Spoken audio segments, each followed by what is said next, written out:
Hey guys, wanna see a magic trick? Here we have a winter deerling, the one that I caught in the last video. And now I'm going to get outside this building. The season is going to change to spring. And let's take a look at that deerling once again. And ta-da! It's a spring deerling now. That's right. What I said in the video, in the last video about deerling always keeping the same form you caught it in. Well, that was a load of bollocks, because as it turns out, if it is in your party at the time the season changes, the deerling is going to change seasons as well, which means that I only needed to catch this one deerling in order to complete this side quest, as long as I remember to keep it in my party when the season changes. So let's just go back inside, and now they also have a spring deerling, so we're going to come back here in early October in order to continue this side quest. And by the way, yes, I know that there's a trainer that's available to us now near the Ferris wheel, but I'm not going to do that quite yet. Instead, I'm going to wait until I get to Miss Charlton before I take care of that. And great! Wild Carablasts have endured. Don't you just hate that when you can utterly annihilate them and they use Protect, Detect, or Endure? There are many Pokemon that are like that, and Carablast is just one of them. And are you serious? 3 steps taken in the tall grass this video. 2 wild Pokemon encountered. When I said that the encounter rate from here on out was going to be huge, this is what I meant. This is not going to be very fun, especially for a guy like me who doesn't like using repels very much. I still maintain to this day that repels are the biggest scam ever in Pokemon, as we see yet another Foongus disguised as a Pokeball. You're just wasting money to waste experience.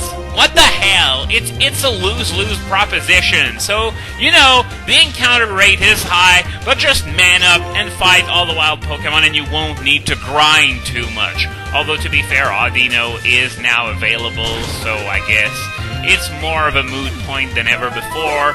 But still, let it be known that it's going to get much worse, because, well, routes like this, Chargestone Cave is a straight road. Well, that depends on what you mean by straight road. It's not as complex as places like the Seafoam Islands, but still, it's sort of easy to get lost if you don't know where you're going, because it's just so massive.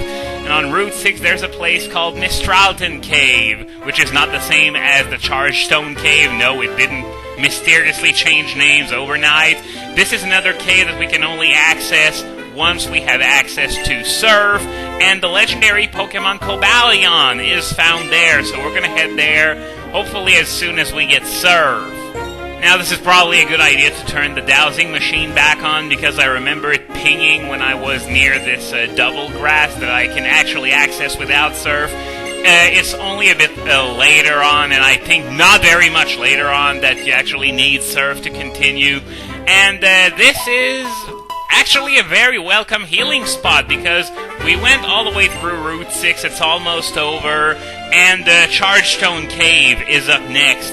And what I was about to say about it is that this encounter rate is going to get worse, for the simple reason that on routes like this, not every single square inch of territory is covered by grass, as I just got a shiny stone, which could be useful if I want to get a leftovers later on in the post-game. I'm going to hold on to it for now and see if I really want to go through the trouble of getting it later on. So yeah, this is where you need Surf in order to move on and get that hidden item that makes the dowsing machine ping. But yeah, on routes like this, not every square inch of territory is covered by grass, but in caves, and especially on sea routes, there's just no escaping it. You're going to be facing wild Pokemon after wild Pokemon after wild Pokemon, which is why Chargestone Cave and Route 17, which is a sea route, The only sea route in this game, as I recall, yeah, I think it is the only one. There is one or two more in Black and White too, but in this game, Route 17 is the only sea route, and it's entirely optional. But yeah, the encounter rates are through the fucking roof. Your patience will be tested in those areas, I promise. I don't know why they did it this way. Maybe they realized that, the main game in this game was a little on the short side, so they just decided to throw in more wild Pokemon encounter to sort of try and make up for it, which in my view doesn't really make for a fun and compelling experience. Well, I guess it's a compelling experience in terms of, experience points, but other than that, it's just not really fun, walking 2 steps and running into a wild Pokemon, and I know I'm gonna get shit about using repels and such, but I just told you, I don't like the idea of repels at all. Chargestone Cave, a shocking experience! And we can't get in because there's a spider web blocking the way, which I guess is where Clay comes in. This is why he called me out here, I guess, to do something about this spider web. The nest of an electric Pokemon called Galvantula, which is odd because there are no wild Galvantulas in this area at all. In fact, I don't think there are any in the game, period. Just Joltix. And Krokorok is going to take care of that. Thank you very much. I don't know why I needed to be there for that, but, yeah. Now we actually get the TM that he was supposed to give me back at the gym, which is the Bulldoze, the Bulldoze TM. I don't know why he had to wait until now to give it to me. Bulldoze is not such a good ground move. I guess it's decent on things that don't get better option, but it's still just only 60 power, and yes, it does lower the opponent's speed, but still. In this game, debuffs just aren't very good, and it's a 60 power move, which means, yeah, you won't be using it very, very much. Except maybe at that point in game, though, I think I do have the Dig TM at this point, so, yeah, Bulldoze, don't use it all that much. Now, I'm going to put Excadrill in there because it's the one that has the best chance against the wild Pokemon that are going to be found in there. They're weak to Slide Quake for the most part. And suddenly, ninjas! This is the Shadow Triad, even though we only see 2 of them right now. Maybe the third one is still invisible. So the Shadow Triad is, a trio of members of Team Plasma. And suddenly we run into N again. He's not going to fight us quite yet. We're going to have to go through that cave before he's going to fight us. And they were the ones who prepared the Galvantula nest, which sort of explains why they can't be found in the wild, but there's still a nest in the area. And in addition to talking fast, N doesn't make a whole lot of sense.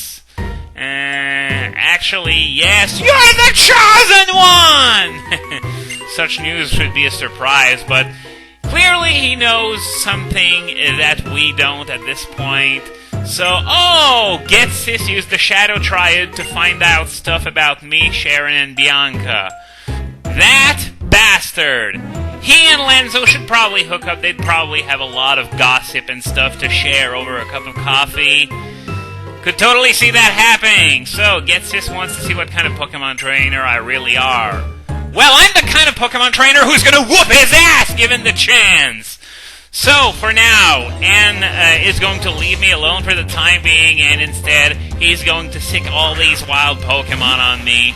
Starting with Joltik, which is probably the main denizen of this cave, as well as the smallest Pokemon of all time. Joltik evolves into Galvantula.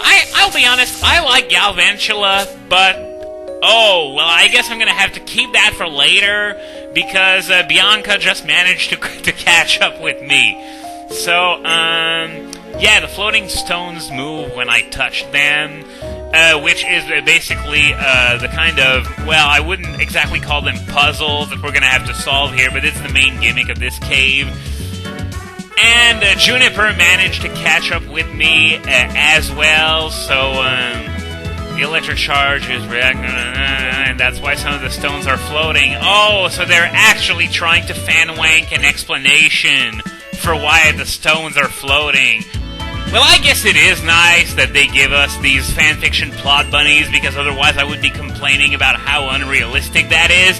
And Juniper, ironically, is researching the origins of Pokemon that look like man-made inventions. Funny that I mentioned that in the last video while being totally unaware that Juniper would bring it up now. So I guess it occurred to even the game developers that something was off about some of these Pokemon. And I just got the Lucky Egg, which is a very good item that doubles the experience that the holder will get. If you want to equip it as sort of a permanent item, that's fine. Personally, I prefer items that heighten my battle abilities a bit, so I'm not really going to use it on a regular basis. I'm going to be using it for grinding, though, because that's what it really exists for.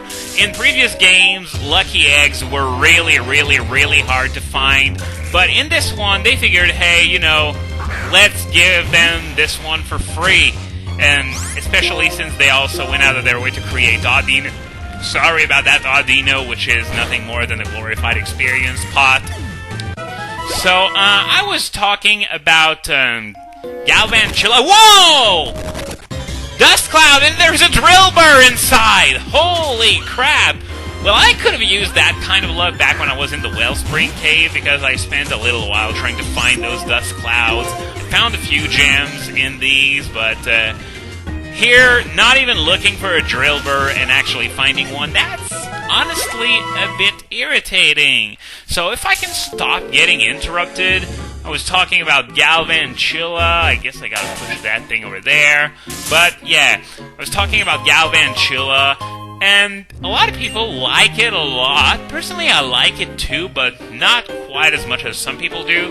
Which leads me to say that it's a bit on the overrated side. I mean, sure, Compoundized Thunder really is a great combo on paper. I mean, 91% accurate Thunder without rain. Not many Pokemon can achieve that. And in fact, I think Galvantula, as a matter of fact, is the only one. So the fact that it doesn't need rain to use Thunder viably is a great plus. Unfortunately, its stats are a wee bit on the low side, in my opinion. It's really, really frail. It's quite fast, though. No complaints about that. It could use some extra special attack to really be good, though. So, a lot of people only swear by Galvantula as an electric type in this game. Personally, I'm more of an Electros kind of guy. Even before the improvements that Electros had in Black and White 2, which I guess I'm going to get into in the next video because I'm talking about Joltik right now. But, yeah, Galvantula, very cool concept, very cool design. Fortunately, I would absolutely love it if it had a bit more special attack. As it is, fairly decent Pokemon, but not the best out there. Though it did get Giga Drain in Black and White 2, which suddenly makes it a lot better because it can take care of ground types a lot better, on top of providing some much-needed healing. And by the way, yes, Thunder's accuracy with Compound Eyes is 91%. It's not a 100% because the way Compound Eyes works is that it adds 30% of the original accuracy on top of the original accuracy, not 30% period. Which is why some people get the impression that Sheer Cold and stuff like that don't work with Compound Eyes. That's not it, it's just that the accuracy goes up to 39% instead of 60%. Now, I think I'm going to call this an episode, so I'm going to cover the rest of the denizens of this place next time.